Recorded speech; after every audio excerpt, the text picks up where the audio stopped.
Today, what I want to show you is how to do really the basic security on your WordPress website. The fact is WordPress is becoming a more and more popular platform. And the more popular it gets, the more, well, hackers that are going to try and target WordPress websites. And that doesn't mean moving to, say, Joomla or Drupal or another system like that's going to be much better. Those all kind of have the same issues. And the one thing WordPress has going for it is because it is so popular, there's lots of very brilliant developers that are always working to make sure it is secure.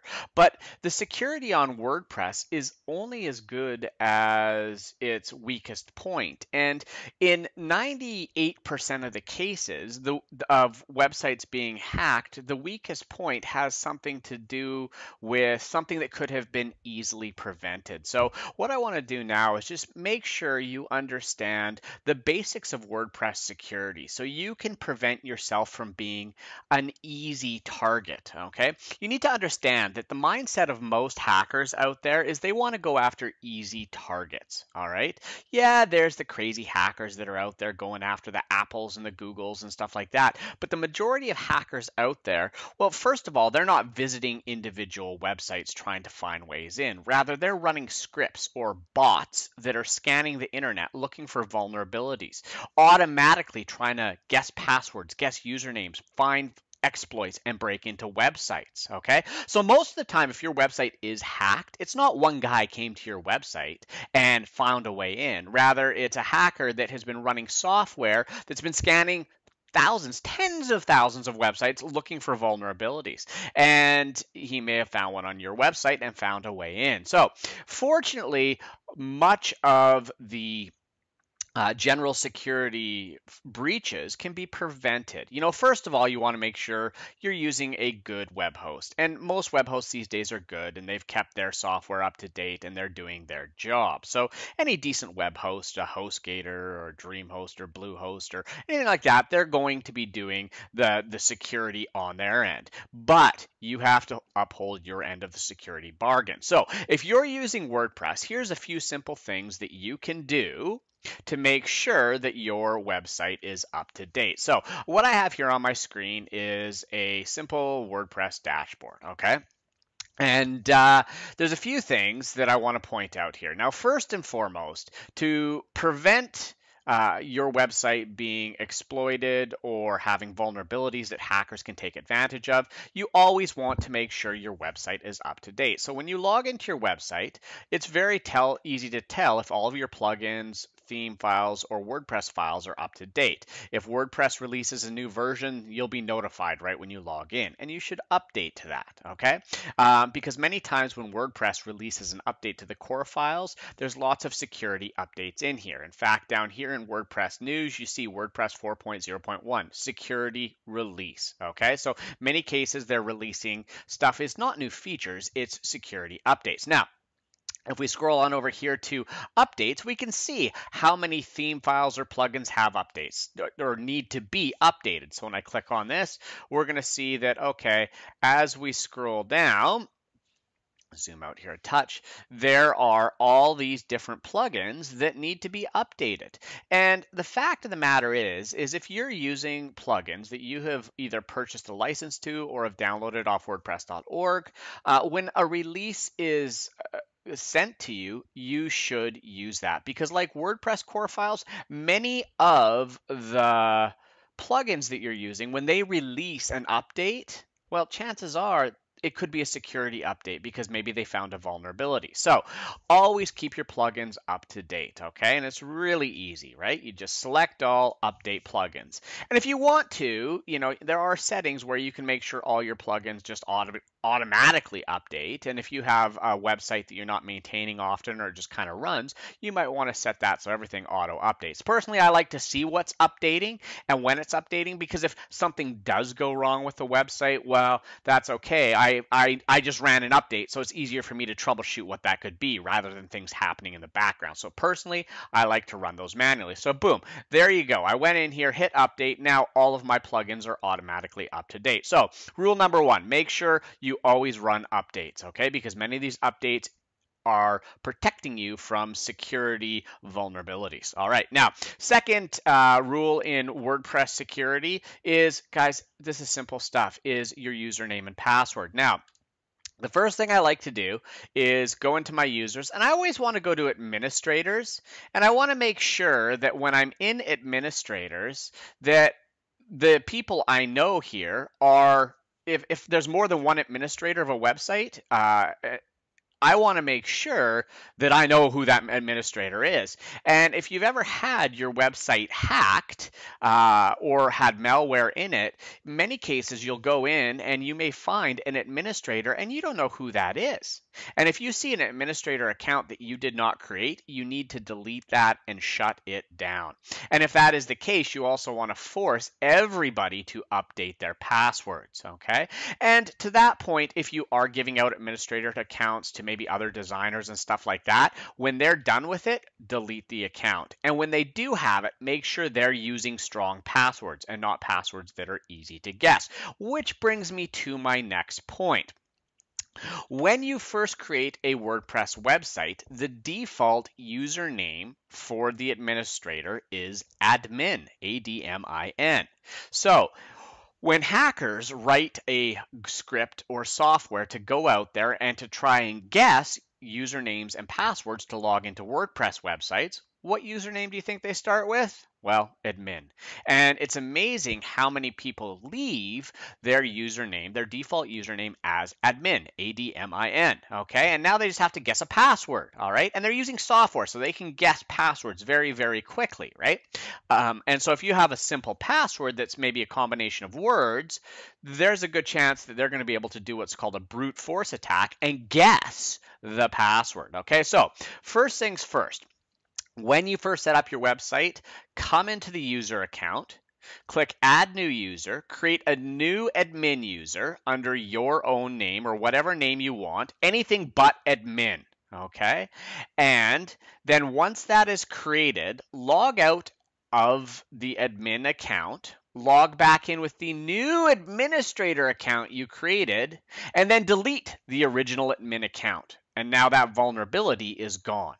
Now, the next thing that you want to do is make sure you're using hard passwords, passwords that are not easy to guess, okay? So down here, there's a strength indicator. So when you're adding a password, if you add, say, a name, it'll tell you it's weak, okay? If you added, say, some weird characters to that name and some weird numbers, it goes up. The bottom line is your passwords should all be strong.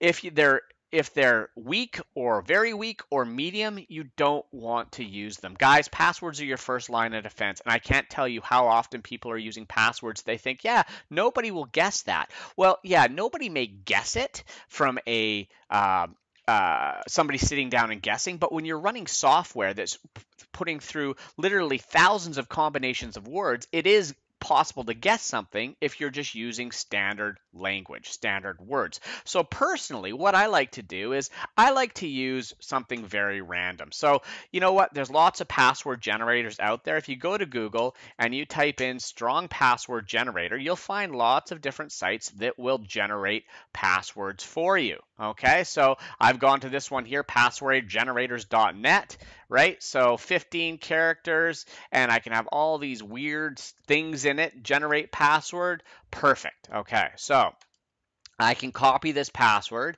and obviously I need to make sure I remember that password or save it somewhere. But if I go here to my thing and I enter that password, now I have a very, very strong password, okay? And keep in mind, write the password down, save it somewhere. If you have a problem remembering passwords like that, that's fine. Use a service like LastPass.com, which helps you remember passwords and is very powerful and very secure, okay? So once again, though, using strong passwords is critical, absolutely critical to the security of your website. A couple little tricks if you want to just log them to memory and you can't remember something so obscure and long like this one here that I just generated.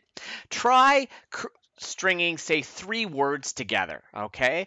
And mixing up uppercase, lowercase, and then separating those by odd characters. And once again, you're going to get a strong password, okay? So let's take something here, and let's say fire truck with a capital F, the $sign, police man, and the and sign, and doctor. Okay, so I'm just making stuff up here, obviously. But once again, 3 words with uppercase and lowercase, and it has some weird characters in there, but it's language, so I'll be able to remember it. Once again, I get a strong rating on that. So if you don't want to have a completely obscure one, you can tie words together using uppercase, lowercase, and dividing them with characters like $signs, and signs, ampersand signs, percent signs, and that's going to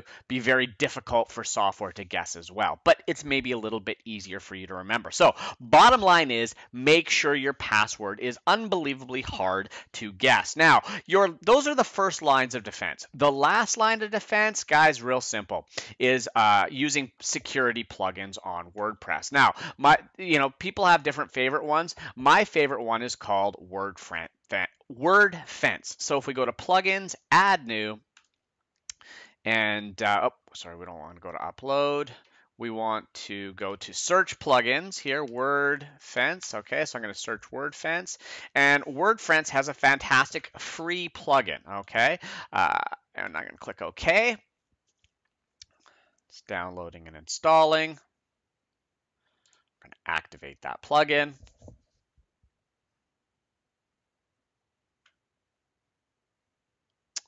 All right, ta-da! It is now activated. So now down on my left-hand side here, you'll see that I have Wordfence. Okay, now there's lots of different options here in Wordfence. Okay, first of all, you can scan. And the first time you install Wordfence, it's probably a good idea to start to scan at least once, okay? And if we scroll down here, you'll see pretty much details of the scan after you run it. So if we click Start Scan of Wordfence, it's going to go ahead, it's going to scan our entire website, it's going to look for issues, stuff like that, and then it's going to give us a summary of those issues, okay? Now, as we scroll down here, we can see live traffic on the website, stuff that's going on the website, which is kind of cool, but honestly, that's more of just for entertainment purposes on my part. I don't really use the live traffic. It's fun to see what live traffic's doing, but the scan thing's a major thing. Okay, now performance setup. There's some good performance options here to help you cache stuff, to speed up your website. Scrolling down here, you can block IPs. So if you find that you have a site that is an IP that is hammering your website, a brute force attack, you can block them from here. That would be normally something that you'd do at the ISP level or at the server level, but you can also do it from here. And scrolling down, you can block countries. Okay, country blocking is, so if you find that you're getting a lot of hacking attempts from a specific country and you do no business in that country, just block the country. Okay, no problem. And they have instructions on how to do that here. So for example, on one of my websites, I noticed I was getting a lot of hacking attempts from Russia. So you know what? I don't do any business in Russia. Boom, blocked it, because I don't need people coming to that website, right? So you can select which countries to block if you're getting a lot of attacks from a specific country. You can set up a regular scan schedule, okay? So when do you want Wordfence to scan? Depending on your website, at least once a week is probably a good idea. And scrolling down here, additional things, the whois lookup is not something that we really need to talk about right now. Advanced blocking, once again, this is blocking full IP ranges. So if you notice a range of IPs, a specific server that's attacking yours, you could block it. Once again, these are a little bit more advanced settings. And last but not least, we have options. Okay, so under the options, you can buy an advanced key, and the advanced key is going to allow you to upgrade to premium. WordPress Premium gives you some Wordfence Premium gives you some additional features that you can view on their website, including one of the cool things is more the site repair. It helps you repair your website. So if you do have malware, it helps you get rid of that malware, restore files, stuff like that. So, if you're just scanning your website and protecting your website, you don't have any malware, stick with the free version. But if you find that your website is infected, you may want to invest in the premium version so that they can help you get rid of the malware off your website. Okay.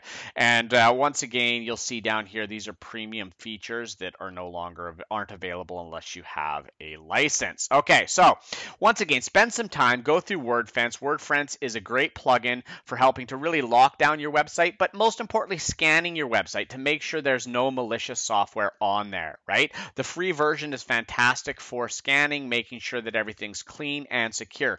If you do have an issue, I'd recommend investing in a premium license because then they can help you remove that without breaking your website. Now, one thing I should caution you against is if you are using the premium version of Wordfence and it does do a scan and you have the settings to be very sensitive, okay? You need to be cautious because sometimes it will identify files that are actually good files as suspicious. And if you delete those, you could break your website. So, when you are using the premium version to clean up your website, be cautious, okay? If you set the settings to very, very high, they will look at some files as suspicious that are good. A perfect example of that is Optimized Press.